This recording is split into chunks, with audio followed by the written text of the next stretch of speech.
السلام علیکم ورحمۃ اللہ وبرکاتہ۔ معزز سامعین، اگر آپ ہمارے مدرسہ عربیہ محمودیہ کے چینل کو ابھی تک سبسکرائب نہیں کیے ہیں تو ہمارے چینل کو سبسکرائب کیجیے اور بازو میں دی گئی بیل آئیکن کو کلک کیجیے۔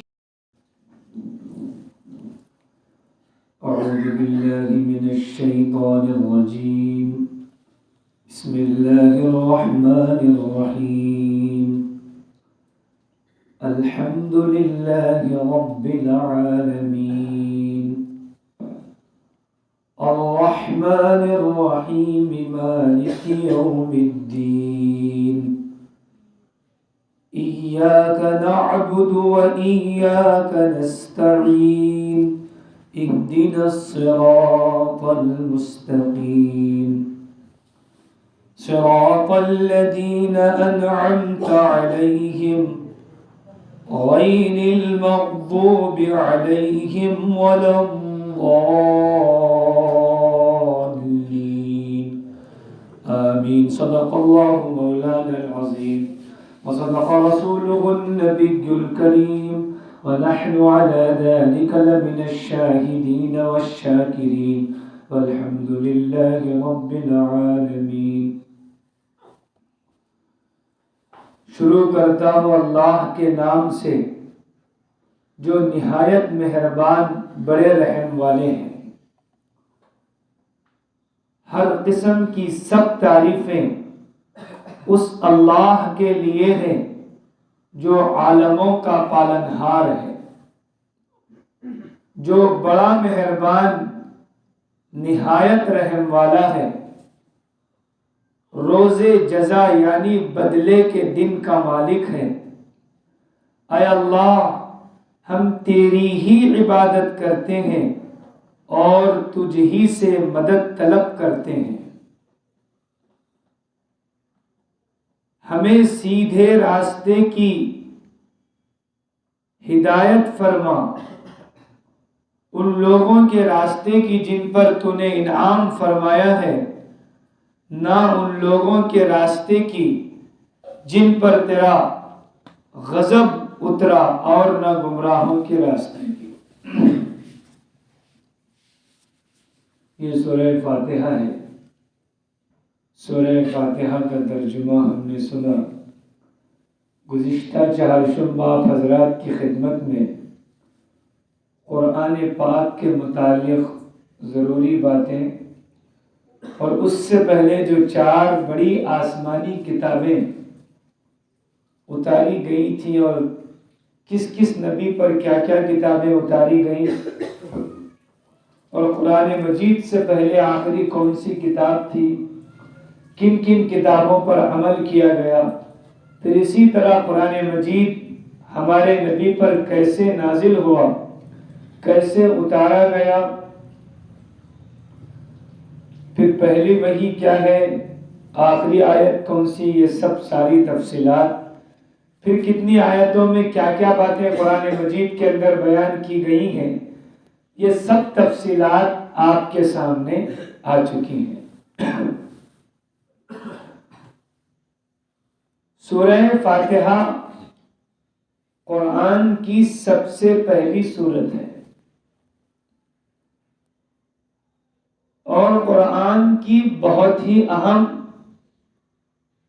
بہت ہی بنیادی سورت ہے۔ سورہ فاتحہ مکی ہے، یعنی حضور پاک علیہ الصلوۃ والسلام کی مکی زندگی میں نازل ہوئی ہے۔ نبی پاک صلی اللہ علیہ وسلم پر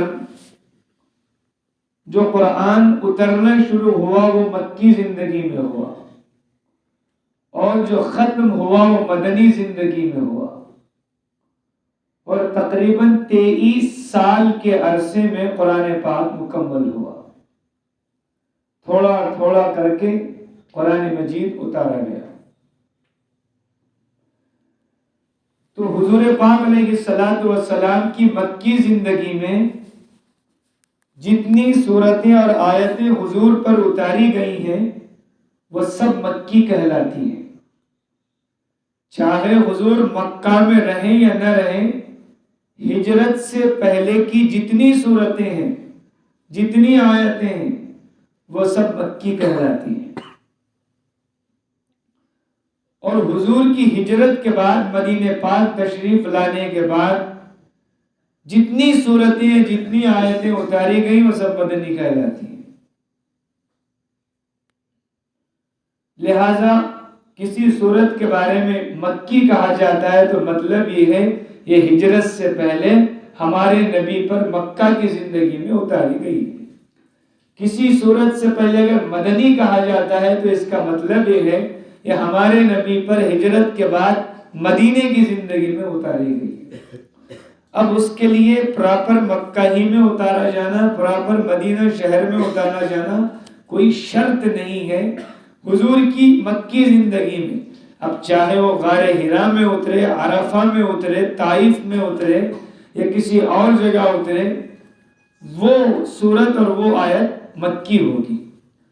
اسی طرح مدینے میں مدنی زندگی میں چاہے بدر کے میدان میں اترے، احد کے میدان میں اترے، چاہے خیبر میں اترے، کسی اور جگہ اترے، مدینے کے باہر اترے، جنگل میں اترے، شہر میں اترے، وہ آیت اور وہ صورت مدنی کہلائے گی۔ یہ ذہن میں بنیادی بات ہے، ہمارے ذہن میں رہنا چاہیے۔ تو سورۃ الفاتحہ یہ مکی زندگی میں اتاری گئی یا مدنی زندگی میں؟ یہ ایک سوال ہے۔ علماء فرماتے ہیں کہ اس سورت کو اس کی اہمیت کی وجہ سے 2 مرتبہ اتارا گیا۔ یہ سورت 2 مرتبہ ہمارے نبی پر نازل کی گئی، ایک مکہ میں، دوسرا مدینہ میں۔ لیکن سب سے اچھی بات یہ ہے کہ یہ سورت مکی زندگی میں اتاری گئی۔ اگر ڈبل اتاری بھی گئی تو محض فضیلت، اہمیت، برکت کے لیے اتاری گئی، ورنہ تو یہ سورت مکی زندگی میں اتاری گئی، لہٰذا یہ مکی ہے۔ اور جیسے میں نے عرض کیا تھا، قرآن کی سب سے پہلی جو آیتیں ہیں وہ سورہ علق کی ہیں، 5 آیتیں قریب قریب۔ مکمل سورت جو سب سے پہلی اتاری گئی وہ سورہ فاتحہ ہے، جو ایک ساتھ پوری سورت نبی پاک صلی اللہ علیہ وسلم پر اتاری گئی۔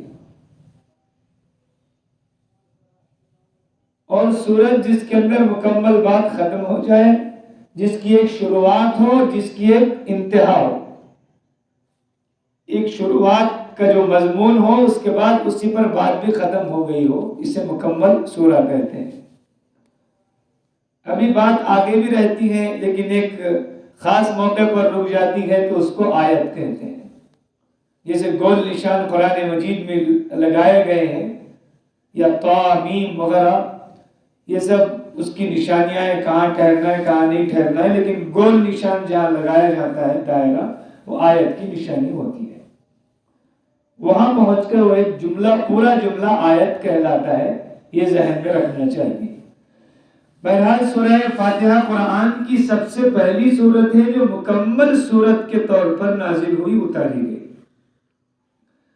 اور یہ سورت مکی ہے۔ اس میں 60 آیتیں ہیں۔ اس سے پہلے بسم اللہ الرحمن الرحیم لکھا ہوا ہے، اور یہ ہر سورے سے پہلے لکھا ہوا ہے۔ اگر آپ پورا قرآن کھولتے چلے جائیں گے تو سورہ فاتحہ سے لے کر سورہ ناس تک صرف ایک سورے کے علاوہ ہر سورے سے پہلے بسم اللہ الرحمن الرحیم لکھا ہوا ملے گا۔ اور جس سورے پر بسم اللہ الرحمن الرحیم لکھا ہوا نہیں ہے وہ سورہ توبہ ہے، جو 10ویں پارے میں ہے، جس پر بسم اللہ الرحمن الرحیم لکھا ہوا نہیں ہے۔ میں آپ کے سامنے پڑھ رہا ہوں، سورۃ التوبہ مدنیۃ براءۃ من اللہ ورسولہ، یہاں کوئی بسم اللہ کا ذکر نہیں ہے۔ یہاں بسم اللہ کا ذکر کیوں نہیں، وہ اس موقع پر انشاءاللہ اس پر بات کریں گے، گفتگو کریں گے۔ اس وقت یہ ہے بسم اللہ الرحمن الرحیم، کیا یہ بھی قرآن کی مستقل ایک آیت ہے یا اس کو برکتاً ایسے ہی لکھ دیا گیا؟ اور بسم اللہ الرحمن الرحیم کی بے شمار فضیلتیں حدیث پاک میں آئی ہیں۔ بسم اللہ الرحمن الرحیم یہ ایک جگہ تو پورے قرآن میں سورہ نمل میں ہے، انہو من سلیمان و انہو بسم اللہ الرحمن الرحیم۔ تو سورہ نمل میں جو بسم اللہ آیت میں ہے، اس کے قرآن کی ایک آیت ہونے میں کوئی ڈاؤٹ، کوئی شبہ، کوئی سوال نہیں ہے۔ لیکن ہر سورے سے پہلے جو بسم اللہ الرحمن الرحیم لکھی ہوئی ہے کہ یہ ہر سورے کی آیت ہے یا الگ ہے؟ تو علماء فرماتے ہیں یہ بسم اللہ الرحمن الرحیم جو سورہ نمل میں لکھی ہوئی ہے، اس کے علاوہ بھی قرآن کی ایک مستقل آیت بسم اللہ الرحمن الرحیم ہے، جو ایک سورے سے دوسرے سورے میں فرق کرنے کے لیے، گیپ بتانے کے لیے لکھی جاتی ہے۔ لیکن یہ ہر سورے کی آیت نہیں ہے، پورے قرآن کی ایک آیت ہے سورہ نمل کے علاوہ۔ اسی لیے رمضان میں جب تراویح میں قرآن مجید ختم کیا جاتا ہے تو مسئلہ یہ ہے کہ علماء فرماتے ہیں ایک مرتبہ قرآن کے ساتھ بسم اللہ الرحمن الرحیم زور سے پڑھ لینا چاہیے، کیونکہ ہمارے امام ہم لوگ بسم اللہ الرحمن الرحیم تراویح میں آواز سے تو نہیں پڑھتے، ڈائریکٹ سورہ فاتحہ شروع کر دیتے ہیں اور بسم اللہ آہستہ پڑھتے ہیں۔ لیکن پورے قرآن میں کسی ایک جگہ آواز سے بسم اللہ الرحمن الرحیم پڑھ لینا چاہیے، اس سے قرآن مکمل ہو جائے گا، کمپلیٹ ہو جائے گا۔ اگر بسم اللہ آواز سے نہیں پڑھیں گے تو قرآن تو ہو جائے گا لیکن ایک آیت رہ جائے گی۔ تو یہ اس سے معلوم ہوا کہ بسم اللہ الرحمن الرحیم قرآن کی مستقل ایک آیت ہے جو ہر سورے سے پہلے لکھی جاتی ہے۔ اب بسم اللہ کی کیا فضیلت ہے؟ بسم اللہ الرحمن الرحیم کی بے شمار فضیلتیں ہیں۔ قرآن مجید پڑھنے سے پہلے اعوذ باللہ پڑھا جاتا ہے، اس کو تعوذ کہتے ہیں۔ بسم اللہ پڑھا جاتا ہے، اس کو تسمیہ کہتے ہیں، سنت ہے۔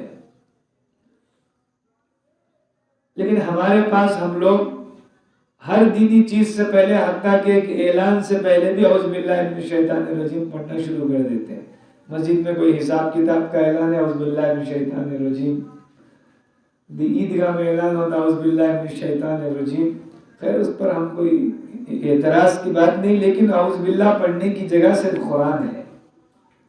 اعوذ باللہ من الشیطان الرجیم جو پڑھا جائے گا، یہ اذا قرأت القرآن فاستعذ باللہ، اس لیے کہ قرآن کی طرف جب بندہ قرآن پڑھنا شروع کرتا ہے تو شیطان جھپک کے آ جاتا ہے وسوسے ڈالنے کے لیے، دماغ ہٹانے کے لیے، سستی لانے کے لیے۔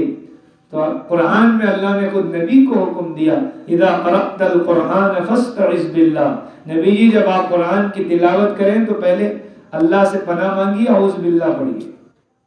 لہذا اعوذ باللہ من الشیطان الرجیم یہ قرآن کے ساتھ خاص ہے۔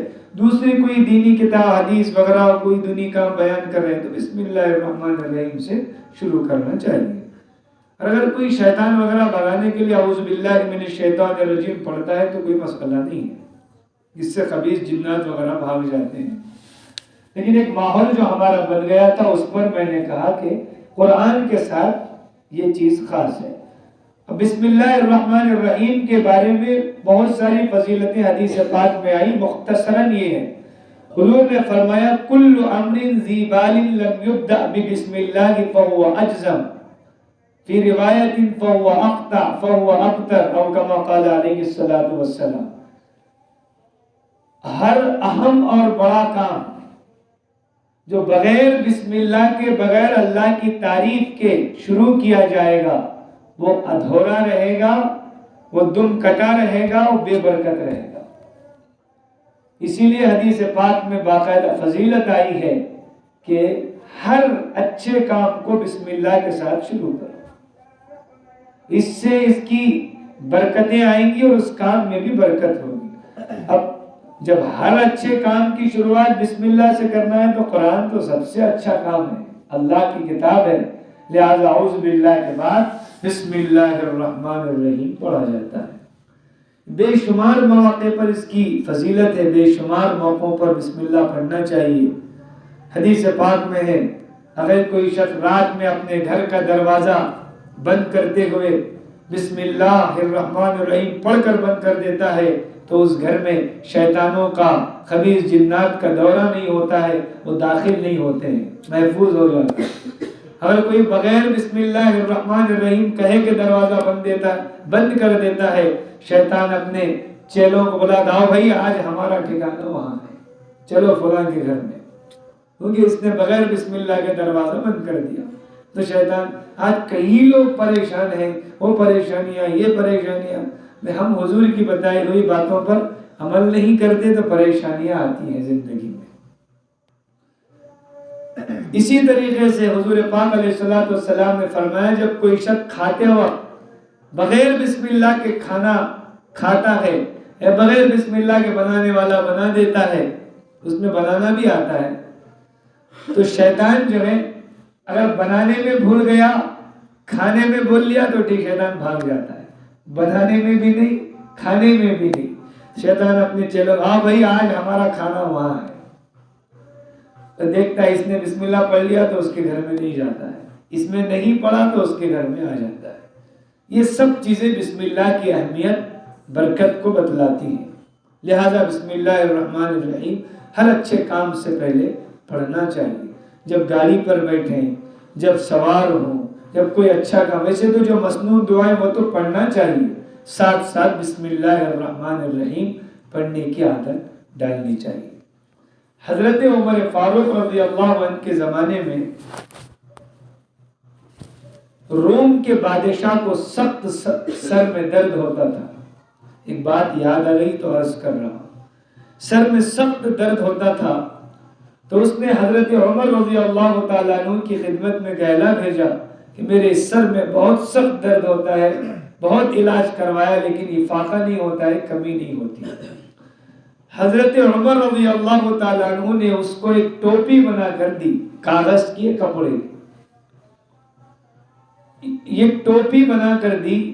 وہ ٹوپی جب اس بادشاہ کے پاس پہنچی تو وہ جیسے ہی اپنے سر پر رکھ لیتا تھا تو سر کا درد ختم ہو جاتا تھا، اور جب نکال دیتا تھا بہت دیر تک تو پھر درد شروع ہو جاتا تھا۔ اس نے تحقیق کی، اس نے اس کے لوگوں نے آخر اس میں ہے کیا، معمولی سی ٹوپی ہے، کچھ تو ہے نہیں، کاغذ کی معمولی اس کی، لیکن درد کیسے کم ہوتا ہے؟ اس کو نکال کے دیکھا تو اس کے اندر بسم اللہ الرحمن الرحیم لکھا ہوا تھا، اس کے علاوہ اور کچھ لکھا ہوا نہیں تھا۔ تو اتنی اہم چیز ہے جس سے ہم مسلمان غافل ہیں۔ بہرحال بسم اللہ الرحمن الرحیم اللہ تعالیٰ نے پورے آسمانی کتابوں کے علم اور خزانے اور راز کو قرآن کے اندر چھپا دیا ہے۔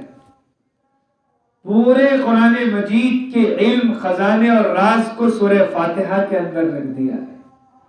پھر پورے سورہ فاتحہ کا راز ایاک نعبد و ایاک نستعین کے اندر رکھا ہے، اور پھر اس کا پورے سورہ فاتحہ کا راز ملا کر بسم اللہ الرحمن الرحیم کے اندر رکھا ہے، اور پورے بسم اللہ کا راز بسم اللہ کی با میں رکھا ہے۔ علماء فرماتے ہیں اور قرآن ایک ایسی گہری کتاب ہے جو جس لائن سے سوچتا جائے گا اس کو ملتا جائے گا، اور ہم جیسے چھوٹے علم والوں کی اتنی طاقت نہیں کہ قرآن کے ہر لفظ کی ترجمانی کا حق ادا کر سکے۔ یہ تو بے کنارہ سمندر ہے جس میں بڑے بڑے لوگ بھی پہنچ کر پیاسے ہی نکلتے ہیں۔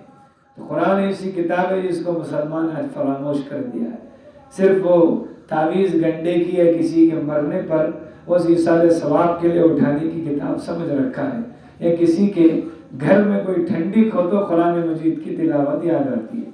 یہ ہماری حقیقت ہے، کسی پر اعتراض نہیں ہے، لیکن ہم لوگ اسی حد تک قرآن مجید کو سمجھ رکھے ہیں، اتنی اہم کتاب۔ بہرحال یہ سورہ فاتحہ، اس کے اندر 7 آیتیں ہیں۔ سورہ فاتحہ کے کئی نام ہیں۔ جو چیز جتنی اہم ہوتی ہے، قابل عظمت ہوتی ہے، اور جتنی زیادہ اہمیت والی ہوتی ہے تو اس کی پوری خوبیوں کو بیان کرنے کے لیے جب کوئی ایسا لفظ نہیں ملتا ہے جس کے اندر ساری باتیں آ جائیں تو پھر اس کے لیے الگ الگ نام بولے جاتے ہیں. یا ایسا لفظ تو مل گیا جامع ہے جس کے اندر سب مطلب تو آتا ہے لیکن اس کی اہمیت پوری طرح واضح نہیں ہوتی تو اس کی اہمیت بتانے کے لیے الگ الگ نام بولا جاتا ہے. جس طرح اللہ تعالیٰ کے 99 نام ہیں، نبی پاک صلی اللہ علیہ وسلم کے کئی نام ہیں، قرآن مجید کے کئی نام ہیں، ایسے ہی سورہ فاتحہ کے کئی نام ہیں جو سورہ فاتحہ کی عظمت اہمیت کو بتلاتے ہیں. لہذا سورہ فاتحہ کا سب سے پہلا نام سورۃ الصلاح ہے. الصلاح کے معنی نماز، دعا. تو اس کا ایک نام سورۃ الصلاح ہے، الصلاح.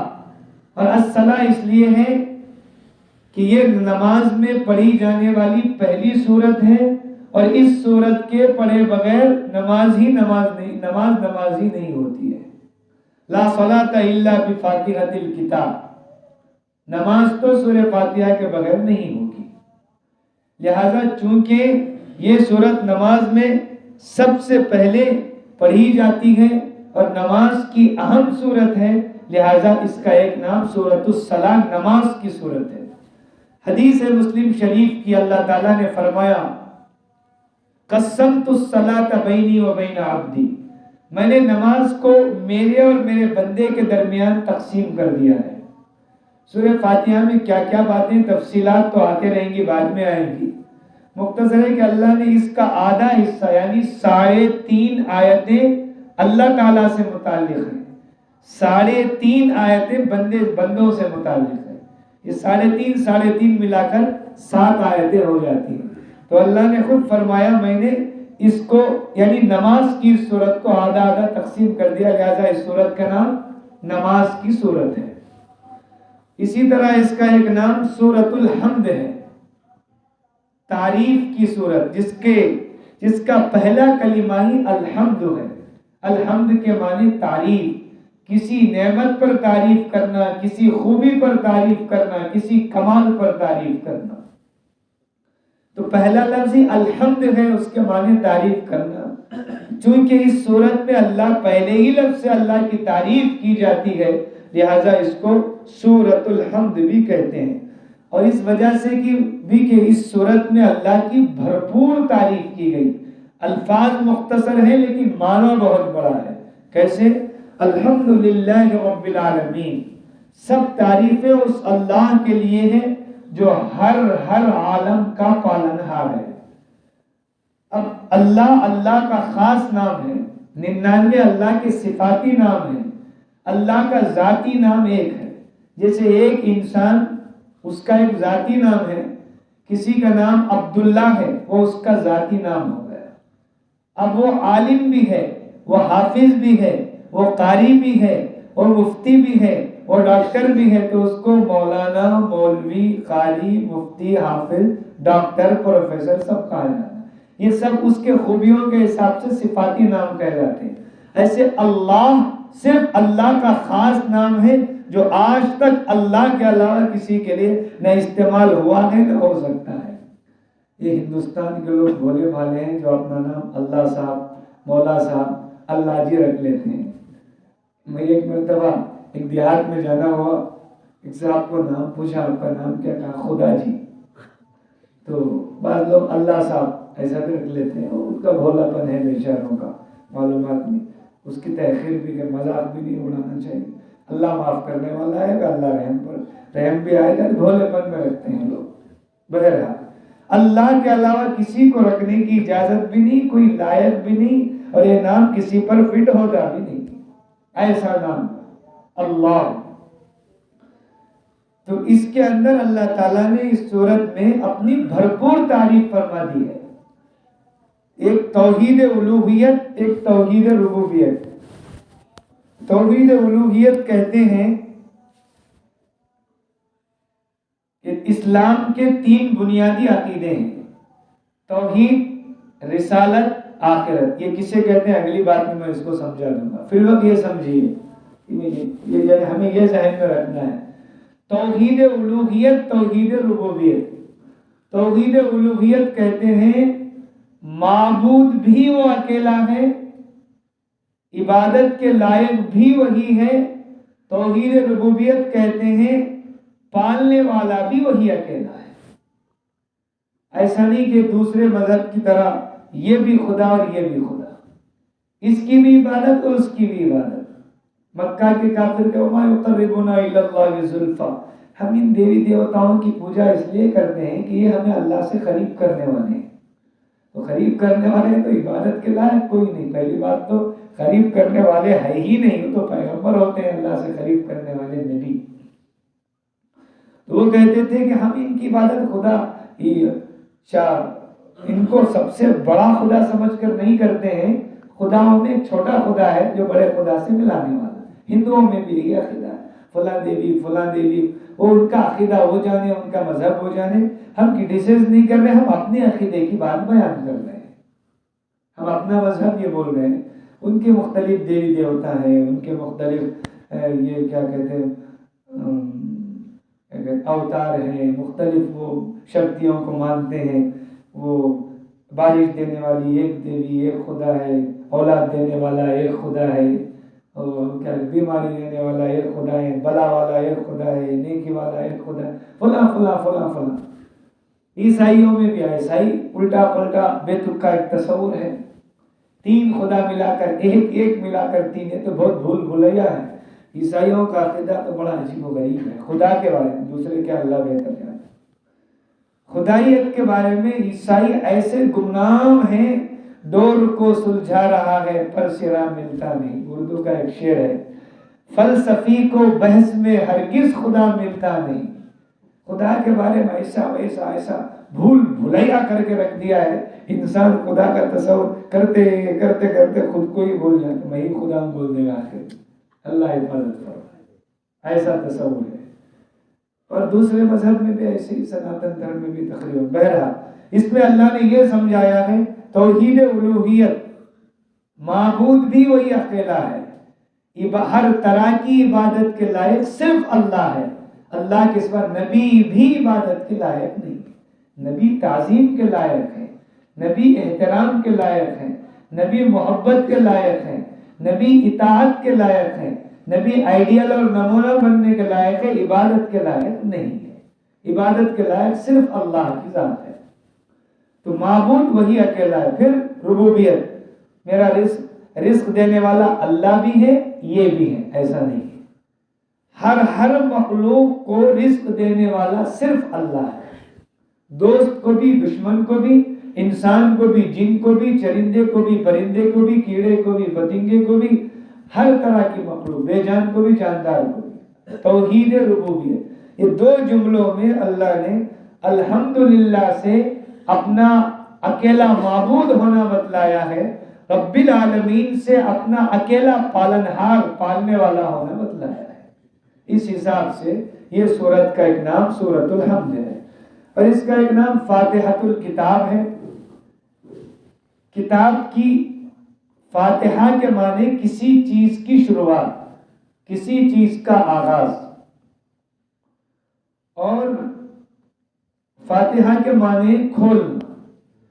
یہ قرآن کی پہلی سورت ہے، چونکہ اسی سے قرآن کی شروعات ہے، اور آگے آنے والی سارے باتوں کا اشارہ اللہ نے اس ایک سورت کے اندر کر دیا ہے. اس وجہ سے اس کو فاتحۃ الکتاب بولتے ہیں. امام بخاری رحمۃ اللہ علیہ نے اس کی دو وجہ بیان کی ہے. ایک وجہ یہ ہے کہ قرآن میں سب سے پہلے لکھی گئی ہے، اس لیے فاتحۃ الکتاب ہے. دوسری وجہ یہ ہے کہ نماز میں بھی سب سے پہلے پڑھی جاتی ہے، اس لیے شروعات اسی سے ہوتی ہے. اور تو یہ فاتحۃ الکتاب ہے، اور اس لیے بھی کہ یہ قرآن کے دوسرے باتوں کی طرف پہلے اشارہ کر دینے والی کتاب ہے. اس کا ایک نام فاتحۃ الکتاب. تین ہو گئے، ایک سورۃ الصلاۃ نماز کی سورت، سورۃ الحمد تعریف کی سورت، سورۃ فاتحۃ الکتاب قرآن کی سب سے پہلی سورت. اور اس کا ایک نام ام الکتاب ام القرآن ہے، قرآن کی جڑ اور بنیاد. ان کے معنی عربی زبان میں ماں کے آتے ہیں. اور ماں سے ہی اولاد نکلتی ہے، یہاں مانے اصل۔ سورہ فاتحہ قرآن کی اصل صورت ہے، اسی سے دوسری باتیں جو ہیں قرآن کی نکلتی ہیں، وہ کیسے آگے تفصیل انشاءاللہ آپ کے سامنے آئی۔ اسی طرح اس کا ایک نام ام القرآن بھی ہے، ام الکتاب بھی ہے۔ قرآن سورہ فاتحہ کا ایک نام سورۃ الشفا ہے، اس کا ایک نام سورۃ الرقیہ ہے، منتر، جھاڑ پھونک، بیماری، بھوت پریت، جنات کو بھگانے کا ایک منتر، جیسے منتر سمجھانے کے لیے کہہ دیا، بھوت بھگانے کا ایک وظیفہ ہے، جن پر پڑھ کے دم کریں گے انشاءاللہ یقین کے ساتھ پڑھیں گے تو شفا ہو جائے گی، جنات بھی بھاگ جائیں گے۔ اس کا ایک نام کافی ہے، اس کا ایک نام وافی ہے، اور اس کا ایک نام سبع مثانی ہے، چونکہ اس میں 7 آیتیں ہیں اور بار بار پڑھے جانے والی ہیں۔ ہر نماز میں نفل، فرض، واجب، تہجد، اشراق، چار، سوائے نماز جنازہ کے ہر نماز میں پڑھی جانے والی ہے، اور نماز جنازہ بھی حقیقت میں نماز نہیں ہے، ورنہ اس میں بھی سورہ فاتحہ ضرور پڑھی جاتی ہے۔ تو عید کی نماز، بارش کی نماز، ہر نماز جو کچھ ہر نماز میں پڑھی جاتی ہے۔ تو اسی طرح اس کا ایک نام الاساس ہے، بنیاد، اس کا ایک نام کنز ہے، اسی لیے کہ حدیث پاک میں ہے اللہ تعالیٰ نے سورہ فاتحہ کو اپنے خاص خزانے سے اتارا ہے۔ عرش کے نیچے اللہ کا جو خزانہ ہے، اس خزانے سے یہ سورت اللہ تعالیٰ نے ہمارے نبی صلی اللہ علیہ وسلم پر اتاری ہے۔ یہ سورہ فاتحہ کے نام ہو گئے۔ سورہ فاتحہ کی کیا کیا فضیلت ہے یہ تو ہم آخر میں بولیں گے، جب پوری سورت کی تفصیل مکمل ہو جائے گی تو انشاءاللہ اس وقت آپ کی خدمت میں اس سورت کی کیا کیا فضیلتیں ہیں، کیا کیا حدیث پاک میں روایتیں، وہ سب سے آخر میں بولیں گے انشاءاللہ۔ اب میں نے جو کہا تھا اسلام کے بنیادی عقیدے 3 ہیں۔ توحید، توحید کہتے ہیں اللہ کے ایک ہونے کو۔ میں نے آپ کے سامنے کہہ دیا معبود کے، اللہ کے ایک معبود ہونے کو بھی اور اللہ کے ایک رب ہونے کو بھی اللہ تعالیٰ نے بدلا دیا، باقی اللہ کی ساری صفتیں اس کے اندر آ جائیں۔ 90 پر 9 جو نام ہے، 99، ان للہ تعالی 99 اسما من احصاها دخل الجنہ، کہ جس نے اللہ تعالیٰ کے 99 نام ہیں، جس نے ان کو یاد کیا، جمع کر لیا یقین سے، وہ جنت میں داخل ہو جائے گا۔ 90 پر 9 نام ہے، ایک کم سو، تو وہ ساری صفات اس کے اندر لفظ اللہ اور توحید الوہیت، توحید ربوبیت جو کہتے ہیں، ایک معبود بھی وہی، ایک پالنے والا بھی وہی، اس کے اندر سب چیزیں آ جاتی ہیں۔ تو ایک توحید ہے، اسلام کا بنیادی عقیدہ، فاؤنڈیشن تو اللہ ہی ایک ہے، وہی عبادت کے لائق، لا الہ الا اللہ، اس میں کوئی شریک نہیں، نبی بھی شریک نہیں۔ میں 2 رکعت محمد مصطفیٰ کی پڑھتا ہوں، نماز ہی نہیں ہوگی، اس لیے کہ یہ نماز حضور کے لیے ہے ہی نہیں۔ ہاں کوئی نماز پڑھ لیا، اے اللہ میری نماز کا ثواب پہنچا دے فلاں کو، تو اس ثواب تو پہنچ جائے گا، لیکن نماز اللہ کے سوا کسی کو نہیں ہو سکتی۔ تو دوسری چیز رسالت، رسالت کہتے ہیں نبیوں کے سلسلے کو۔ نبی، وہ پہلے بات آ چکی ہے، نبی کسے کہتے ہیں، رسول کسے کہتے ہیں، نبوت کا جو سلسلہ ہے۔ تیسری چیز آخرت، مرنے کے بعد دوبارہ زندہ ہونا۔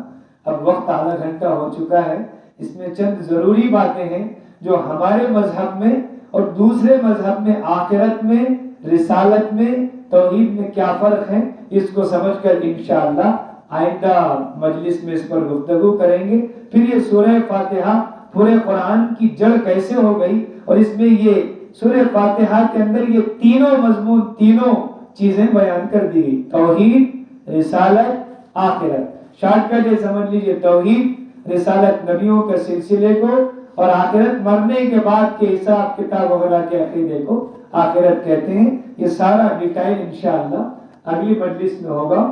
ہم اس کو نماز میں کتنے مرتبہ پڑھتے ہیں، اب تک پڑھا ہوگا بچپن سے، لیکن اب سے ہم اس کا تصور، اس کا ترجمہ ذہن میں رکھ کر پڑھیں گے تو نماز میں عظمت آئے گی، اللہ کا مقام، اس کے قدرت کا استحضار ہوگا، پھر نماز میں دل بھی لگے گا۔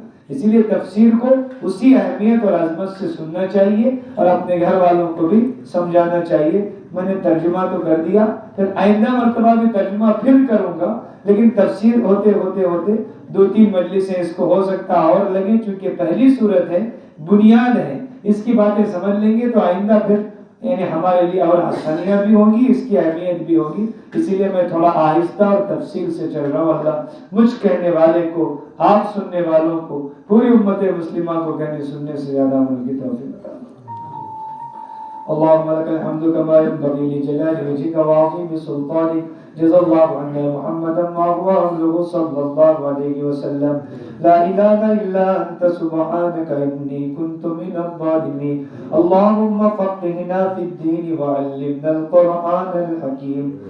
اللهم انفعنا بما علمتنا وعلمنا ما ينفعنا وزدنا علما. صلى الله تعالى على خير خلقه محمد وعلى آله وصحبه أجمعين.